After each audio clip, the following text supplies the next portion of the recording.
Olá, sétimo ano, professora Milena aqui novamente de língua portuguesa para mais uma aula.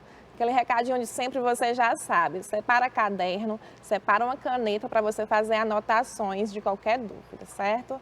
Peça aí silêncio que vai começar a nossa aula. Vamos aprender qual é a habilidade que nós vamos estudar na aula aqui de hoje. Olha só, o gênero que nós vamos trabalhar nessa aula é o gênero lenda. Nós vamos explorar essa habilidade dentro desse gênero. A gente sabe que a lenda é uma narrativa, não é isso? E como toda narrativa, ela possui aqueles elementos da narrativa que você também já deve saber. E se não sabe, a gente vai relembrar aqui hoje, certo? Vamos relembrar personagem, enredo, tempo, espaço, tudo isso nós vamos rever aqui hoje, certo? Olha só, para iniciar nosso texto, a gente vai fazer a leitura de uma lenda que é daqui de Teresina, não sei se você já conhece, é a Porca do Dente de Ouro, uma lenda regional daqui da nossa cidade. Você já conhece? Já ouviu falar nessa lenda? O que será que acontece aqui, hein? Vamos fazer a leitura para a gente poder identificar e trabalhar essa habilidade de hoje. Na hora da leitura você já sabe, né? Eu vou fazendo a leitura e você vai acompanhando para poder entender o texto. Vamos iniciar? Tem assim. Diz a lenda que há muito tempo em Teresina, uma moça namoradeira, danada e desobediente, travaram uma terrível briga com sua amorosa mãe, dando-lhe uma dentada e arrancando um tampo do rosto fino da senhora. Depois disso, a jovem trancou-se no quarto e não queria conversar com ninguém. Ela via apenas a velha mãe. À meia-noite, transformava-se em uma porca velha, grande, magra, feia e com um dente grande de ouro. Costumava vagar pelas ruas escuras e subúrbios, como os bairros Mafuá e Cajueiro. Isto não quer dizer que também não rodasse na Vermelha, no Barrocão, na Pissarra, na Catarina, em Lotas, Matinhas e Matadouros. Percorria tudo. Dizem que ainda hoje vive trancada no seu quarto, saindo apenas à meia-noite, na forma bizarra de uma porca enorme e feia, com um dente grande de ouro. Olha aí, você já conhecia essa lenda? Já tinha ouvido falar dessa lenda aqui da nossa cidade? A lenda, ela possui essa característica, né? Ela é repassada de maneira oral ao longo das gerações. Talvez a sua avó, a sua mãe já tenha contado essa história para você. Ela é uma narrativa de caráter ficcional, mas que também existe alguns elementos aqui históricos presentes nessa lenda. Vamos para frente? Olha, a primeira coisa que a gente vai estudar aqui hoje, o primeiro elemento que a gente vai estudar é o enredo. O enredo, ele é composto por esses 5 elementos aqui, que é a situação inicial, conflito, desenvolvimento, clímax e desfecho. O que é o enredo, então? É como o texto ele é desenvolvido ao longo dos parágrafos. Situação inicial. A situação inicial é quando o autor ele coloca aquelas características do personagem. Quando você começa a ler um texto, você ainda não conhece nada do que está acontecendo, não é verdade?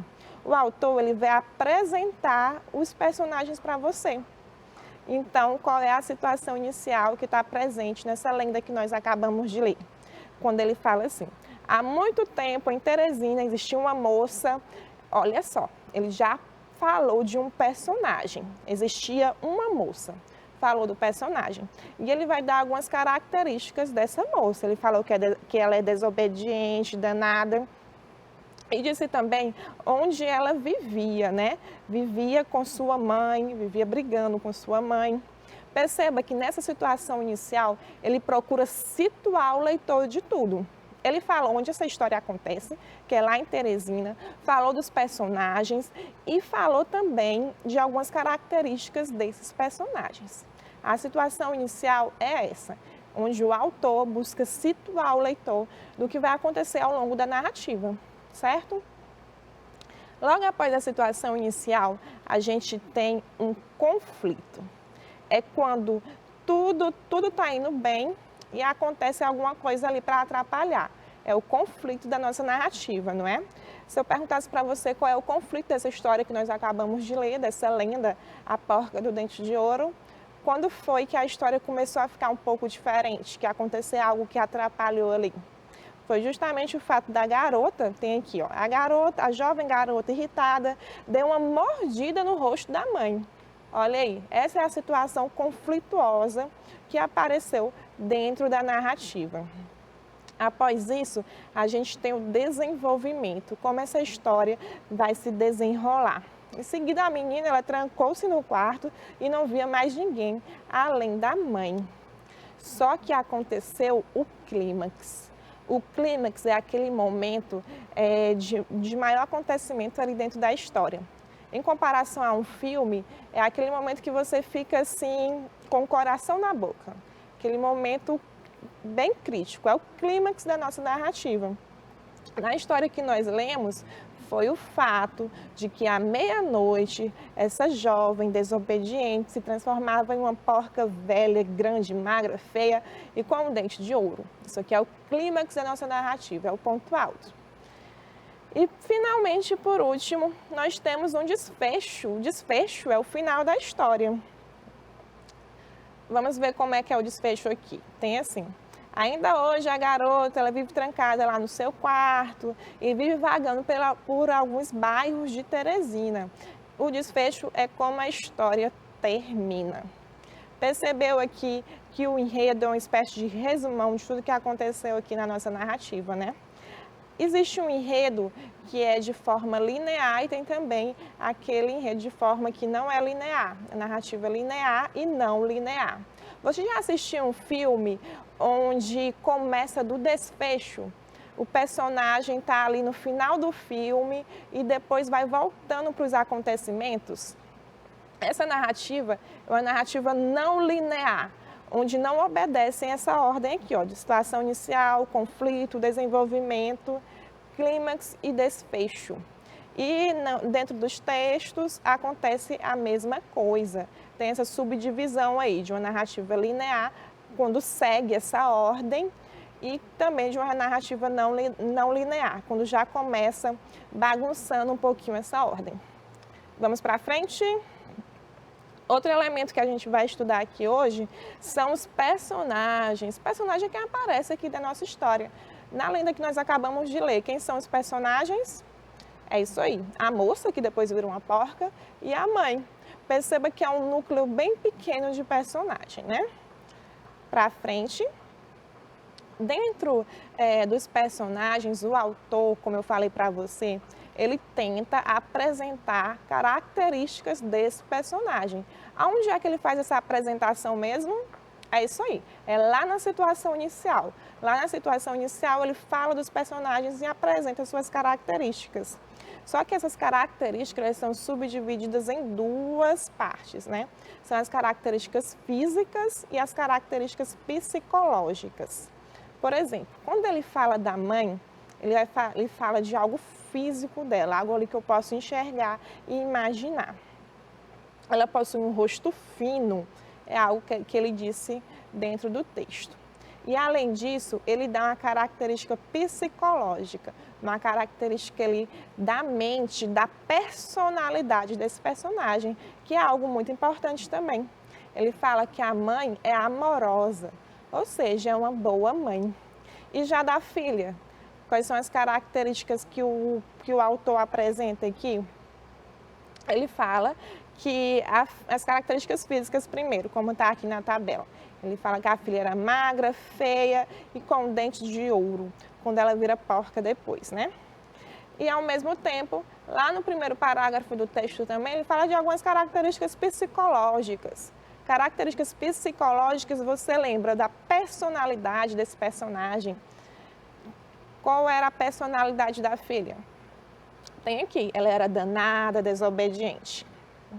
Percebeu que tudo isso aqui enriquece meu texto, tudo isso aqui ajuda a quem está lendo o meu texto a construir uma ideia de quem é esse personagem. Você pega pedacinho por pedacinho e vai construindo esse personagem, tá bom? Outro elemento importante, outro elemento da narrativa importante é o espaço. O espaço é onde a história está ali acontecendo. É num sítio, é numa fazenda, é numa casa. Qual é a cidade? É aqui no Brasil? É em outro estado? Lá, como eu falei para vocês, lá na situação inicial, o autor ele tenta logo falar um pouquinho dos personagens e dizer também onde a história está se passando. Ele tenta logo situar o leitor. No primeiro parágrafo tem assim: diz a lenda que há muito tempo em Teresina, olha aí, ele está definindo já o espaço onde essa narrativa está acontecendo. Qual é o espaço dessa narrativa? Em Teresina.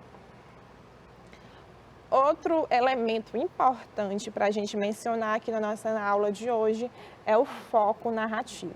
Foco narrativo, existe dois, né? Eu posso falar que o meu narrador, ele está contando a minha história em primeira pessoa, ou eu posso contar a minha história em terceira pessoa.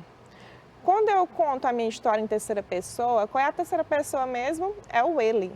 Como é que eu acho foco narrativo dentro de um texto? Eu vou olhar para os meus verbos.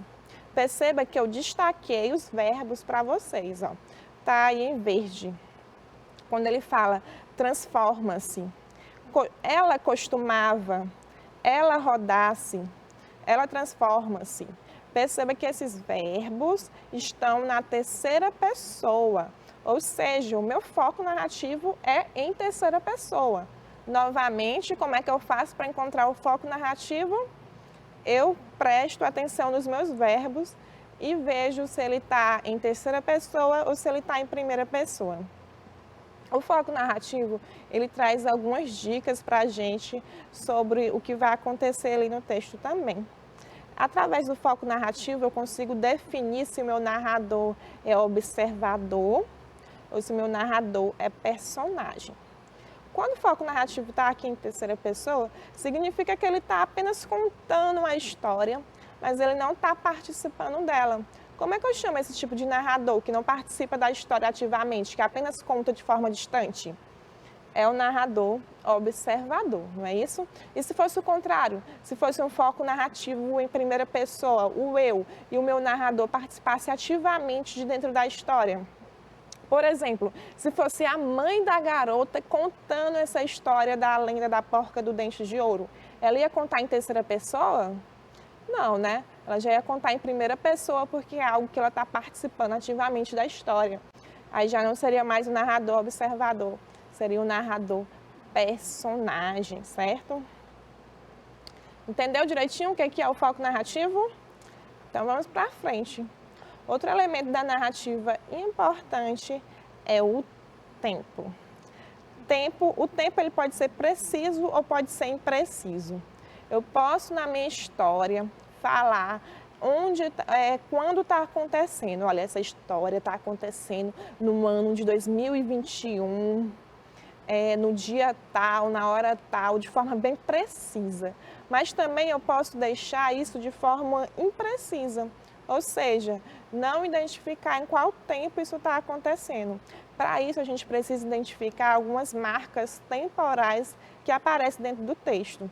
Por exemplo, quando tem assim, diz a lenda que há muito tempo em Teresina. Quando ele fala há muito tempo, ele não fala quanto tempo é esse. Ele fala de forma imprecisa, de forma que eu não posso identificar, certo? Mas também ele poderia colocar isso aqui de forma precisa. Para frente, finalizamos essa parte, onde a gente viu alguns elementos da narrativa, viu as características físicas e psicológicas dos personagens. Agora a gente vai fazer uma atividade prática, certo? Vamos testar nossos conhecimentos a respeito dessa questão. Para isso, a gente vai fazer a leitura de um texto. Lembra qual é o gênero que a gente está estudando nessa aula, que a gente está explorando? É isso aí, é o gênero lenda. E essa lenda aqui, você já conhece? A lenda do Curupira? Acho que você já ouviu falar. Essa é uma lenda pertencente aqui ao folclore brasileiro, é uma lenda bastante explorada. Com certeza você já ouviu. Vamos iniciar a leitura, certo? Iniciando aqui pelo primeiro parágrafo. Mais uma vez, é importante que você fique bastante atento à leitura do texto. Tem assim. Perdão. No fundo das matas, bem longe das cidades e das aldeias, quando soam gritos longos e estridentes, é o curupira que se aproxima. O melhor que se faz é sair dali correndo. O curupira é um anão de cabelos vermelhos, dentes verdes e com os pés virados para trás. Para os índios, ele é um demônio da floresta. Corre atrás deles, enfurecido para bater e até mesmo matar. Para se protegerem, quando se afastam de suas aldeias, os índios deixam pelo caminho penas e aves abandonadas e flechas. O curupira é o protetor das árvores e dos animais, batendo nos troncos das árvores como se fossem tambores. Testa a resistência delas quando ameaça cair uma tempestade. Ele odeia os homens que caçam e destroem as matas. Por isso, gosta de deixar os caçadores perdidos da floresta. Quem vê o curupira perde totalmente o rumo. Não sabe mais achar o caminho de volta. Para atrair suas vítimas, o curupira às vezes chama as pessoas com gritos que imitam a voz humana. As ótimas histórias do curupira são encontradas em todo o Brasil. Em algumas regiões, ele tem o nome de caipora ou capora e aparece frequentemente montando um porco do mato. Olha aí, vimos aqui essa lenda, né? A lenda do curupira, vimos várias características, é um texto que eu acho que você já deve conhecer essa lenda, então vai ficar fácil para a gente responder nossas questões. Vamos ler o enunciado da primeira questão, vamos descobrir o que essa questão quer de você. Na primeira questão a gente tem assim, no fragmento abaixo, a opinião do narrador sobre as façanhas do curupira é evidenciada. Destaque o elemento que foi possível enxergar esse posicionamento. É algo importante que eu tenho para falar para vocês. O narrador, ele não é totalmente imparcial, não. Pelo contrário, ele pode se posicionar ali dentro do texto. Por exemplo, nessa lenda que nós acabamos de ler, nessa lenda que nós acabamos de ler do curupira, não. Lá na primeira lenda que nós fizemos a leitura, lembra? A lenda da porca do dente de ouro? Se nós mudássemos o foco narrativo. Se o foco narrativo não fosse mais em terceira pessoa, se o foco narrativo fosse em primeira pessoa e essa pessoa fosse a menina, a moça lá que virou, que transformou-se, que fez essa metamorfose e transformou-se numa porca. O foco, se a gente mudasse esse foco narrativo e ela contasse a história, mudasse o foco narrativo para a primeira pessoa, com certeza a história ela seria bem diferente, né? Ela ia contar de outra forma como os fatos aconteceram, sobre a perspectiva, sobre o ponto de vista dela. E é isso que está acontecendo mais ou menos aqui, né? A gente vai tentar achar algo que evidencie, que deixe em destaque o posicionamento, a opinião do narrador, tá bom? Eu vou ler novamente esse trecho e eu quero que você direcione a sua visão para isso, para encontrar onde existe um posicionamento do autor. Perdão, do autor não, né? Do narrador aqui do nosso texto.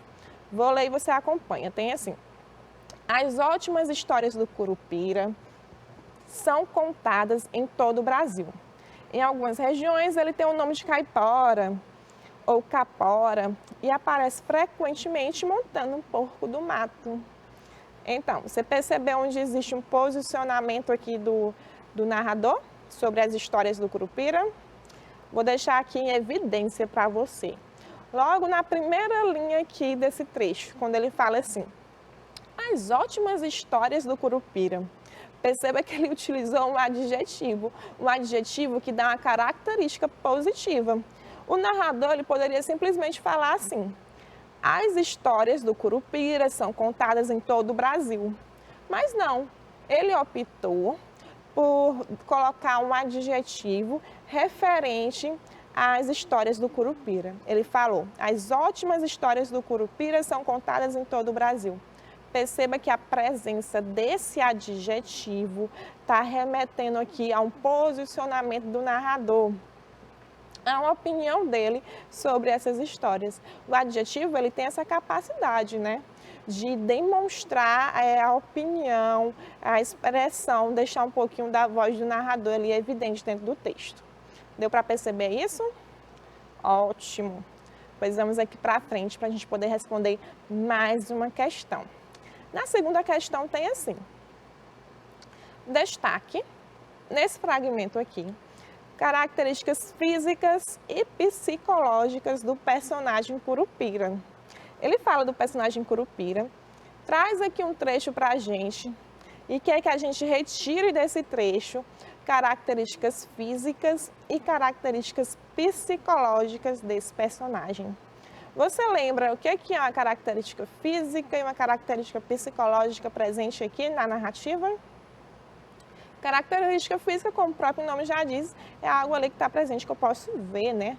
Já a característica psicológica, você lembra, psicológica é a personalidade do meu personagem.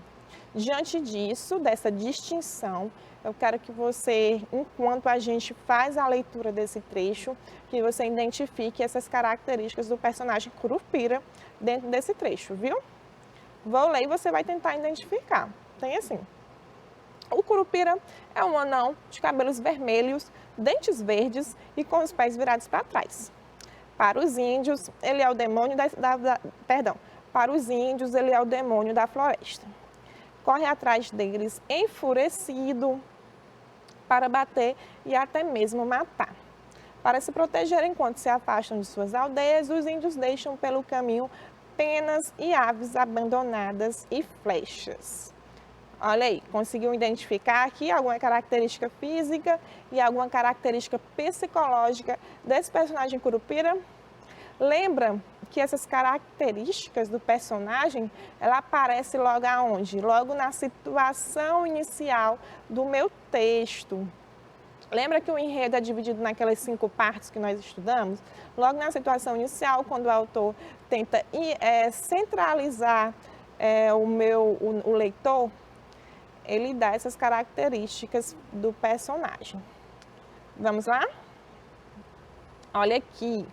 Ele dá, logo no início, ele fala das características físicas do personagem, algo que eu posso ver.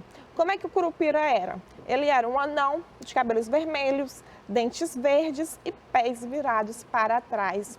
Tudo isso aqui corresponde a algo físico do personagem Curupira, que está presente lá no início do texto. Agora, eu preciso de uma característica psicológica. Lembrei do de personalidade. Preciso de uma característica da personalidade desse personagem. Quando ele fala assim: para os índios, ele é o demônio da floresta. Corre atrás deles enfurecidos para bater e até mesmo matar.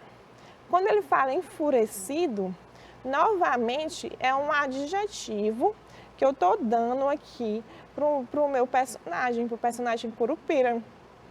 Esse adjetivo é uma espécie de característica. E quando ele fala enfurecido, eu vou falar com a característica física ou psicológica? É isso aí, é uma característica psicológica, como já está centralizado aqui no meu texto. É algo que eu vou falar da personalidade do meu personagem. E se eu pedisse para você identificar, através da leitura do texto que nós lemos, através da leitura da lenda que nós fizemos, outra característica psicológica do personagem Curupira? Outra característica para a gente colocar aqui, a gente poderia falar que ele é um defensor das matas. O que mais? Poderemos colocar várias características aqui da personalidade desse personagem, não é isso? Então, deu para distinguir aqui o que é característica física e o que é característica psicológica dentro dessa narrativa. A gente percebeu que essa narrativa também, ela é escrita de forma linear. Ela tem ali como se tivesse um começo, um início e um fim, certo? E estamos já finalizando a nossa aula de hoje. que foi que nós aprendemos hoje? Vimos um pouquinho aqui sobre o gênero lenda, aprendemos alguns elementos da narrativa presentes dentro desse gênero. Estudamos tudo isso na nossa aula de hoje. Vimos aí as características físicas e psicológicas do personagem, vimos como é que o enredo é constituído. Tudo isso foi visto na nossa aula de hoje. Agora, eu quero que se você tem alguma dúvida, ficou alguma dúvida a respeito dessa aula de hoje, converse com seu professor, mande uma mensagem no WhatsApp, ou seja, lá na plataforma MOB, mas não fique com dúvida, certo? Até a próxima aula.